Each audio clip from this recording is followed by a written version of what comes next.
This is my summary of Chapter 10, Pay and Legalities.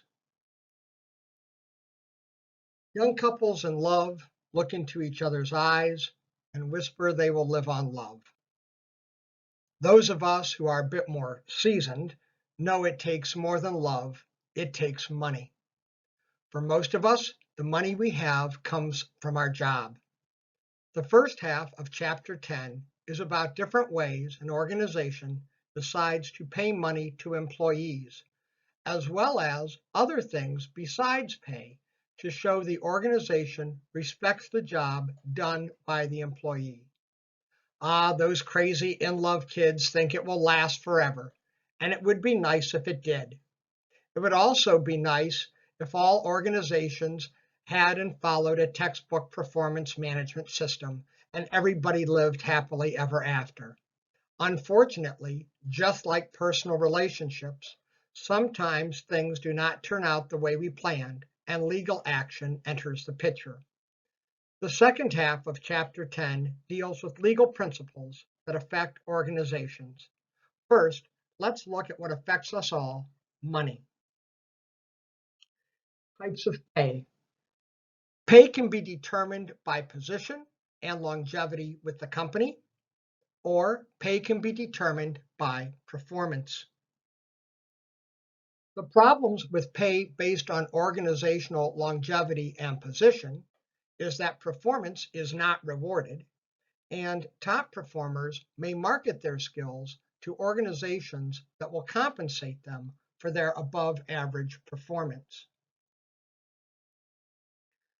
Before a pay for performance plan can be implemented, there has to be a job evaluation.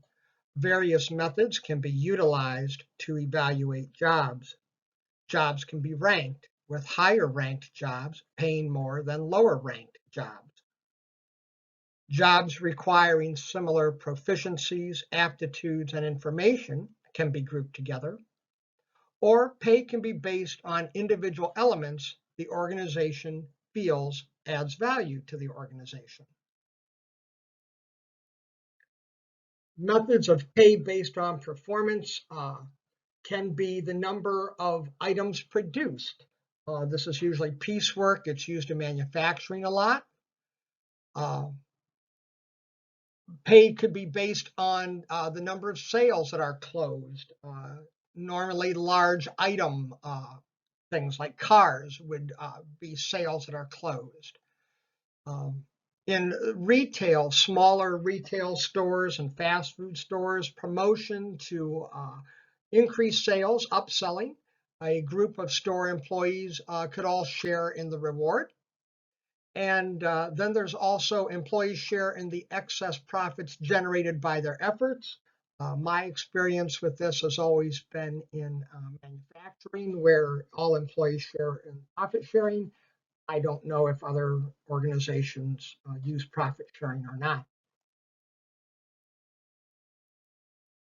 Motivation in pay for performance plans is determined by a multiplication of factors. The first factor is there has to be a connection between the exertion expended by the employee and the resulting performance. This is times the connection between performance and pay rewards, and then it's times the value that the employee placed on the reward. All of those factors together equal motivation. If there is a low or zero number in any of those factors, that will result in low or no motivation. Problems with pay for performance plans. The pay for performance plan may not measure what it is supposed to measure. What is rewarded may not be what the organization was hoping to achieve. The reward for performance cannot be insignificant. If it is, that's a problem. Managers may fail to properly monitor performance and fail to properly conduct performance evaluations. Pay for performance plans can lead to a switch from a focus being on performance to rewards. If there is a huge disparity between what those in the executive suite make and those on the shop floor make, uh, that will be a problem in pay for performance plans. Pay is not the only tool an organization can use to acknowledge performance. For example, a reward can take the form of tickets to an event. A reward could be longer lunch times. Uh, a reward could also be a plaque, a letter, or even a coffee mug. For rewards to work, there has to be an accurate definition of what is good performance, what is expected in terms of performance, and how performance will be evaluated. Also, organizations must base their reward system on financial reality. You don't want to promise rewards that you cannot deliver as an organization. Rewards do not have to be financial in nature. I just covered that. All members of the organization must be able to participate in the reward system, except in cases where a person may not like being the center of attention. The handing out of rewards should be a noticeable event.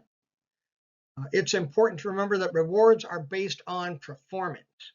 With that in mind, the time between the performance and the reward needs to be short. As far as legal concerns for organizations, there is employment at will.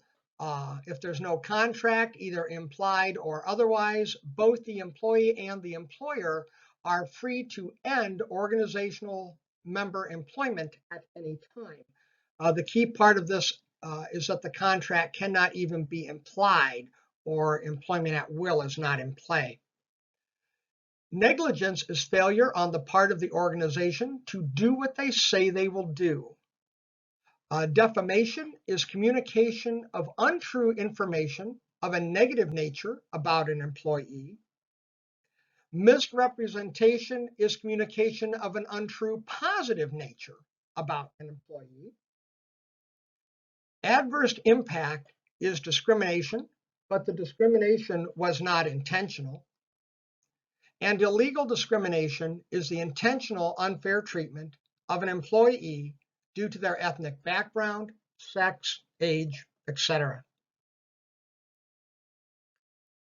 Pay can be determined by position within an organization or by performance.